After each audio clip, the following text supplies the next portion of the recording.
showtime! Okay, now that we had our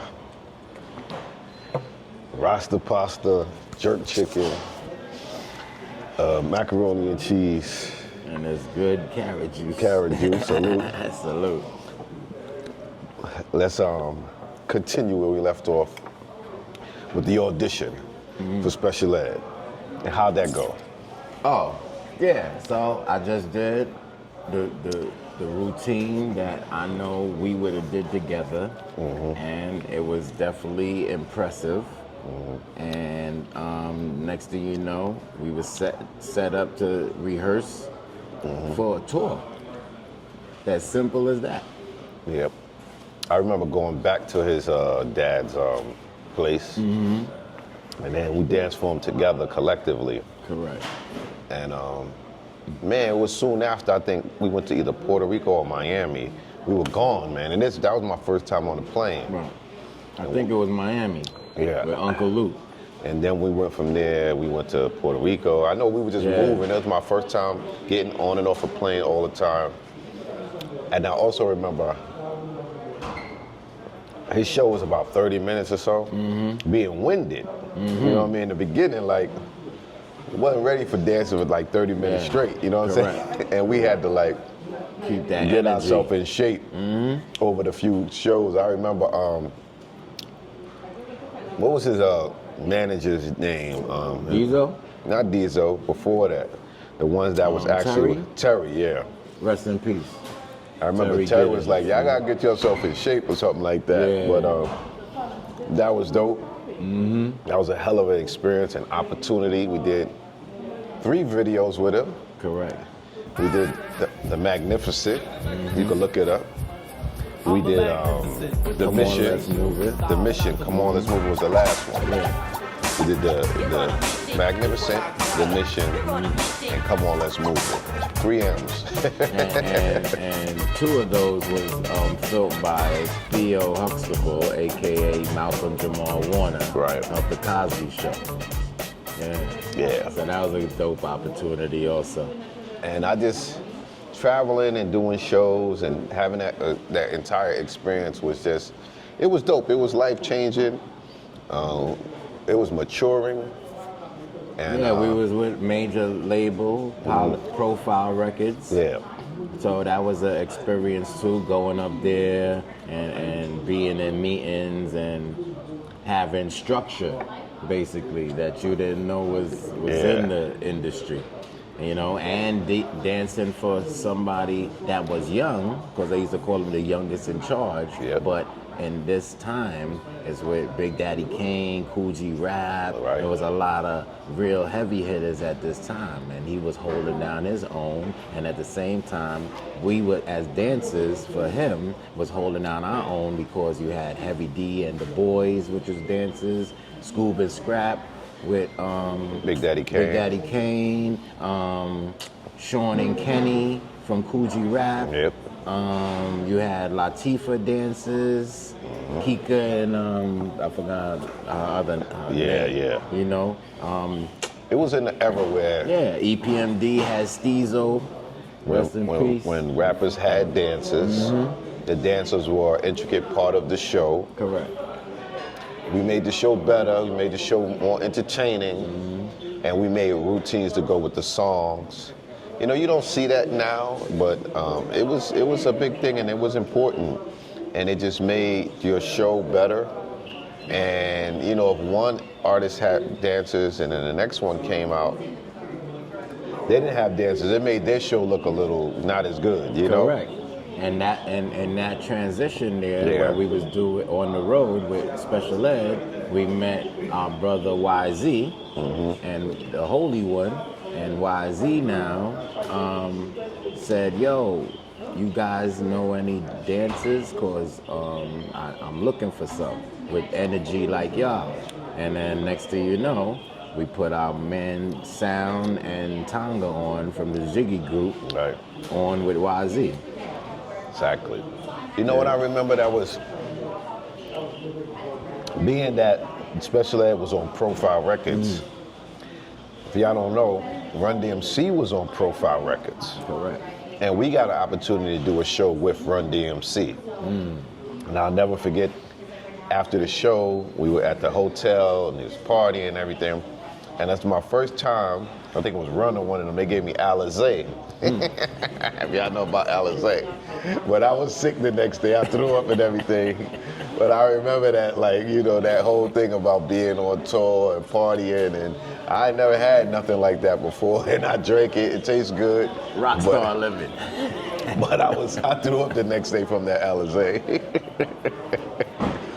So we don't want to spend too much time on that. From special ed, we started performing regularly, going on tour, and at the same time, those other two guys that we put with YZ dancing, we were all one group called Zhigge. There were 4 of us in regards to dancing. There were 4 of us. And you know, me and Prance got the opportunity first to go dance with special ed, and then that allowed us, and the opportunity opened up, and we got the other 2 guys that was down with us a gig to dance with YZ, and it was cool because there was a time that we were all on tour at the same time. Not at the same pace, not at the same venues, but we were all on tour at the same time. We were a group that kind of got broken up, a dance group that got broken up, but still was living the same life.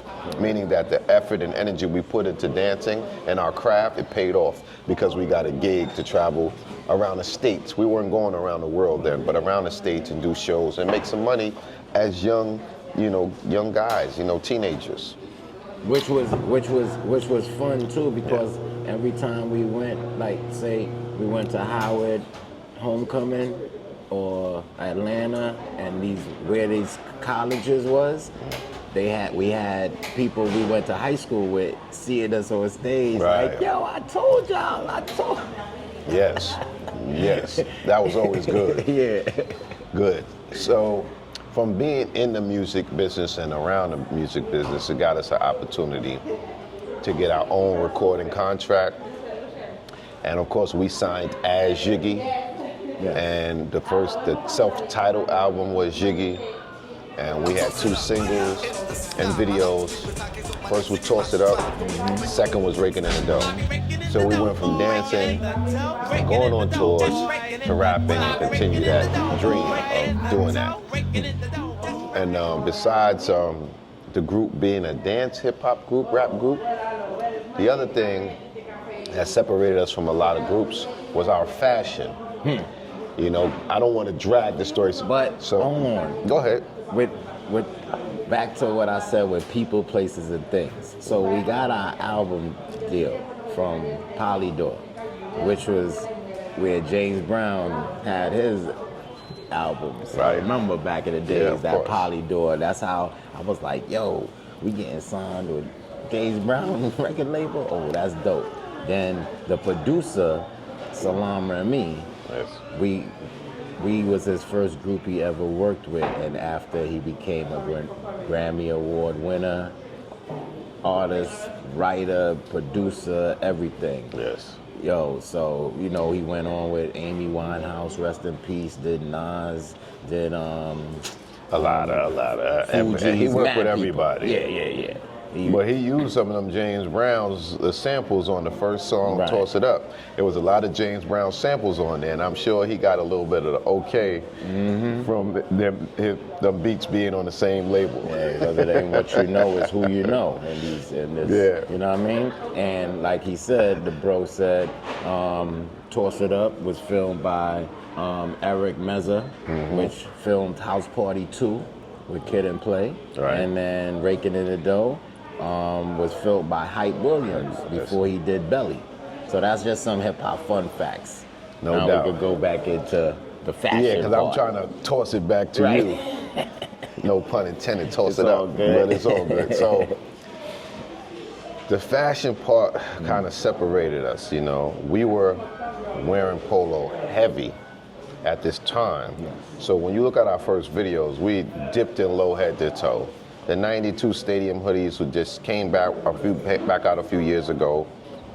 I mean, nobody did it like we did as far as rap groups. There might be people who wear certain things now, but we were just coming off the Afrocentric look where people were wearing beads and dashikis and had a real Afrocentric look, or they had a mixture of the house look. Correct. But when we came, we hit them with that low, which was a big influence through Prance being from Brooklyn. And Prance is the only one out of the group who's actually a lowlife. Correct. So explain to them, I wasn't even wearing polo until I met you, honestly. You know, Harlem, Uptown, we had a little bit of different style. We were still fly. You know, you dress nice, but we wasn't wearing low like, you know, Brooklyn was, you know. Correct. And even in high school, you know, even when Prance had the horsey, he was early on it and heavily influenced. So tell them about your fashion sense, where did it come from, how did it develop, and what have you done for that movement of the lowlives, and how have you represented for them? But started from the, you know, from the beginning. Well, my style came from my mom. She always was a fashion person, always had me around in like Alexander's, Mays, Gimbel's, Bloomingdale's, you know, any store where thing. And even if we just out a day window shopping, she wanted to see what's the hottest thing. So, like I said, I went to school in Manhattan, so I think one picture day, she had blessed me with a Oxford polo shirt, and then I just fell in love with that, or the Izod with the alligator and stuff like that. Right. So going into high school now, I seen that even Ralph Lauren started like elevating his symbols and stuff like that. So in high school now, it started getting to the uni, which is another patch, and then there's the cookie patch. You know, if you want, you could put all of these in the thing, and then there's a scribble.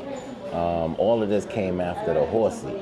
You know, Ralph Lauren is really Ralph Lipschitz from the Bronx.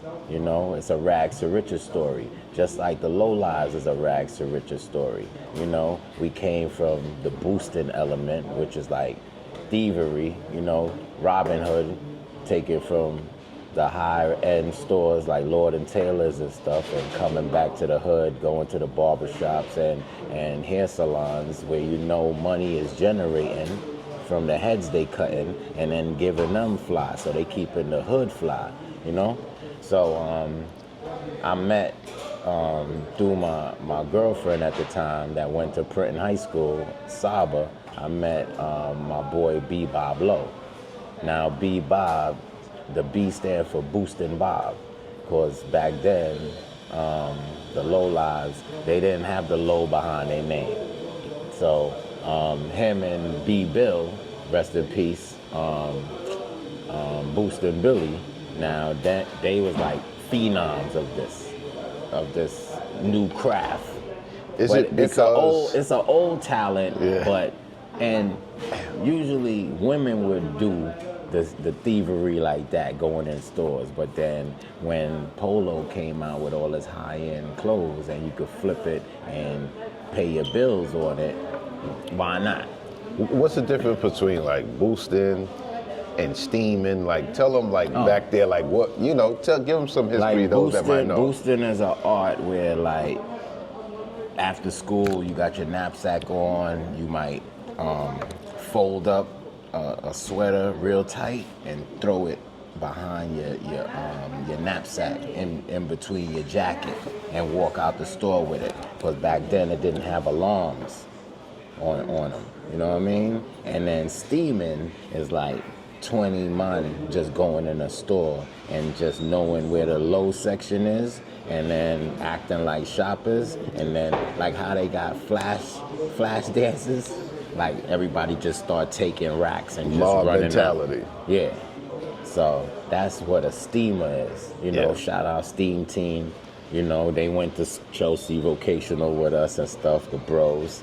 But you always gotta salute the craft of boosting.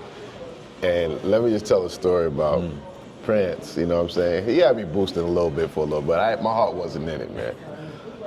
We were in the airport, and you know, we'd be in the airport sometime we'll snatch a hat or two. You know, you're going to different airports, different cities. We in Miami, we snatch some Miami hats at the airport. You know, they got the airport stores that sells, you know, like, I guess, souvenir stuff. So I can't remember, I think, well, we were in Miami, we were going somewhere, and we took like 1 or 2 hats, but Prance took like 10 hats. And they saw us, so it felt like they were following us. So we walked off and we like dumped them. And this dude was like, I'm going back to get it. I'm like, yo, we almost got caught. He was like, so what? Like, that's the difference between somebody who's really about that and not. Like, I was scared shitless thinking I might get caught. And I was like, there's no way I was going back to get it. And then he also said, if you're gonna get caught, you might as well get caught for 10 hats, not 1 hat. You know what I'm saying? So when he had that type of philosophy out, I said, you know what? I'm gonna step back and just let him do him. He's a true, you know, he's a true low life.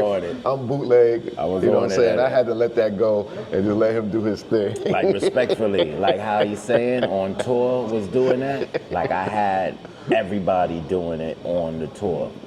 Like, we used to call ourselves the Free Dogs. You know what I mean? Where Special Ed had to put me to the side like, yo, bro, you gotta slow down. I see what you started.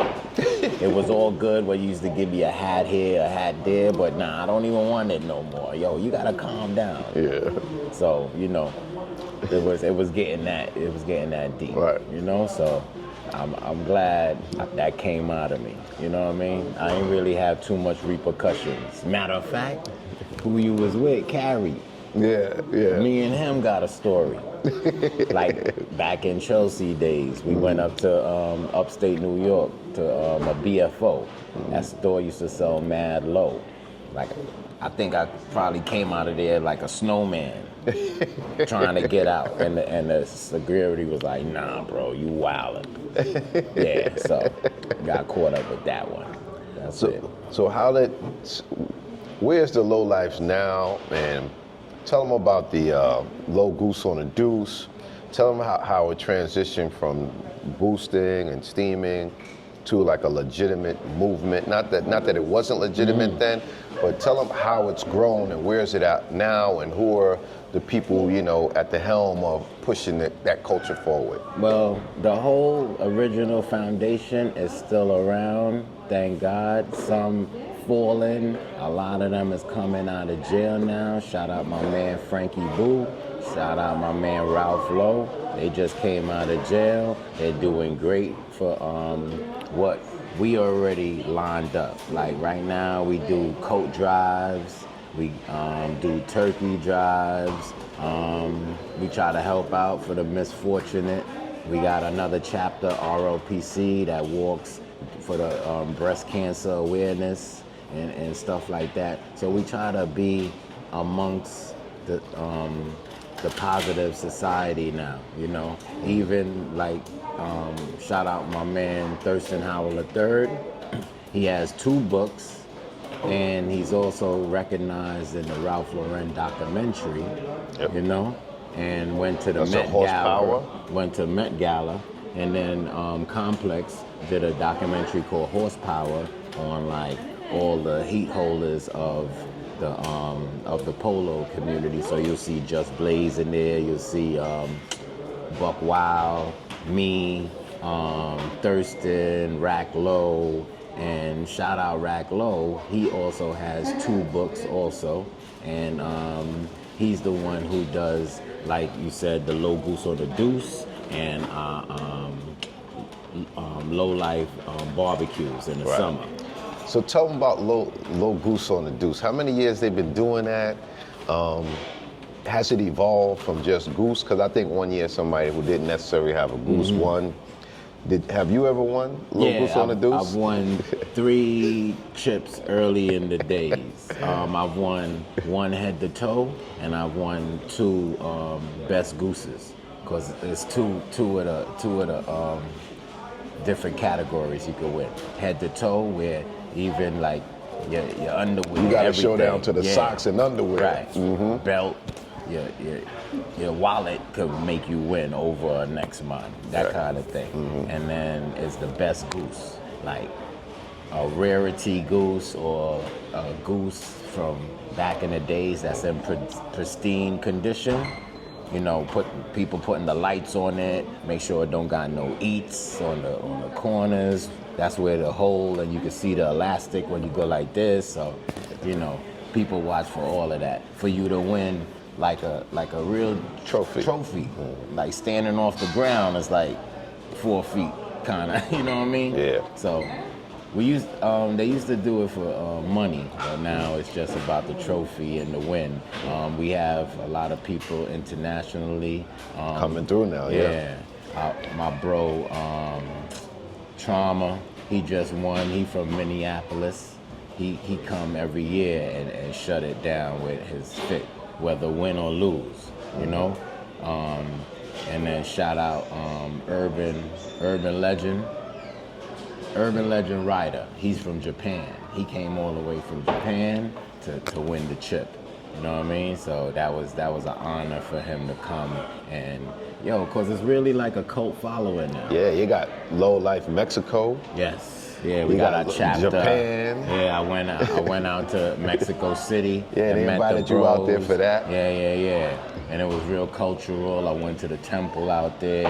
It wasn't just about Polo. We had a teddy bear photo shoot out there. So shout out Ducky Low at L10s that run that chapter, for real. And tell them about, all you guys know how 50 been winning, but tell them how you got involved in the Power Series with the Raising Canaan. Right.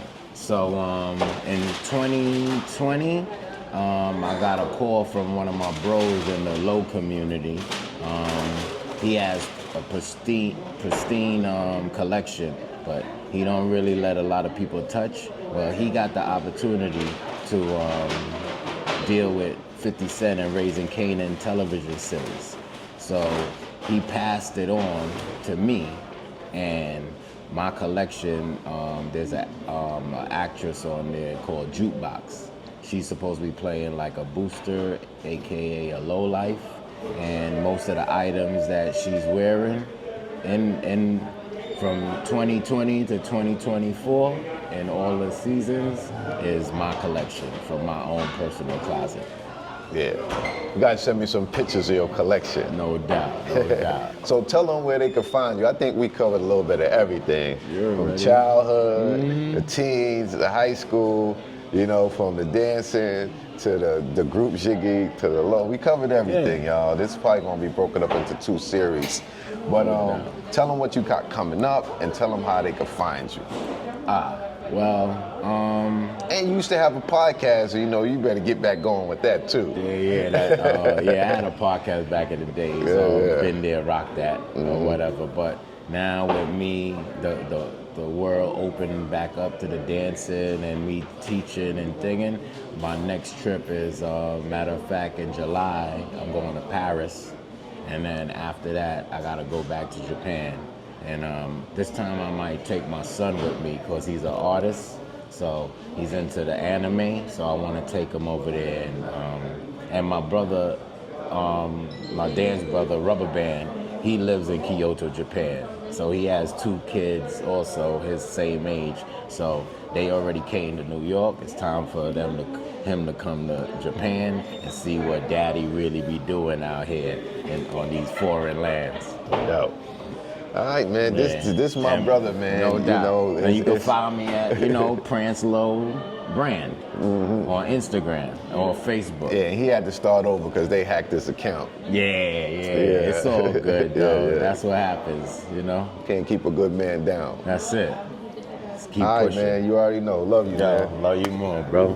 Thank you. No doubt, man. But I say, why say, and who is to say? Because you make yourself what you are today. So only to yourself do you have to prove it. So come on, let's move it. Are you not entertained? Are you not entertained?